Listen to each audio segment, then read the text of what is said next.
Patrick Bruel est accusé par une trentaine de femmes de violences sexuelles.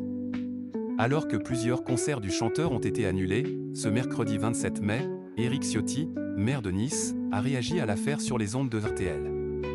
Éric Ciotti. Patrick Bruel est accusé par une trentaine de femmes de violences sexuelles, dont Flavie Flament, qui a porté plainte contre lui pour viol. Depuis ces révélations, la carrière musicale du chanteur de 67 ans est menacée. Alors qu'une tournée anniversaire célébrant les 35 ans de l'album Alors Regarde est prévue cette année, plusieurs concerts ont déjà été annulés, tandis qu'un célèbre festival boycotte désormais ses spectacles. Invité sur les ondes de RTL ce mercredi 27 mai, Éric Ciotti, maire de Nice, a réagi à l'affaire. « Je lis comme vous les évolutions judiciaires qui concernent Patrick Bruel, j'ai beaucoup de respect pour les victimes.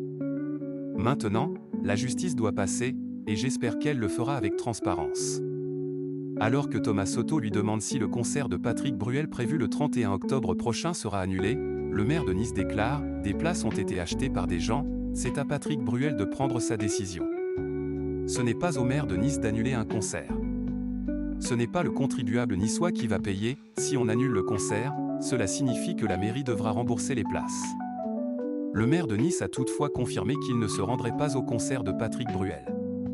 Patrick Bruel accusé de violences sexuelles, Mathilde Panot demande l'annulation de ses concerts. Depuis le début de l'affaire, de nombreuses personnalités politiques ont réagi. Si Aurore Berger souhaite que la justice fasse son travail, de son côté, Mathilde Panot demande l'annulation des concerts de Patrick Bruel. Invitée dans le grand jury de RTL ce dimanche 24 mai, la députée LFI estime que cette annulation est nécessaire afin de protéger les femmes susceptibles de travailler ou d'assister au concert. Il y a un risque notamment pour les travailleuses qui seraient sur cette tournée, mais aussi pour les fans qui s'y rendraient. La députée de 37 ans apporte également son soutien aux femmes qui souhaiteraient exercer leur droit de retrait si les concerts venaient à se maintenir.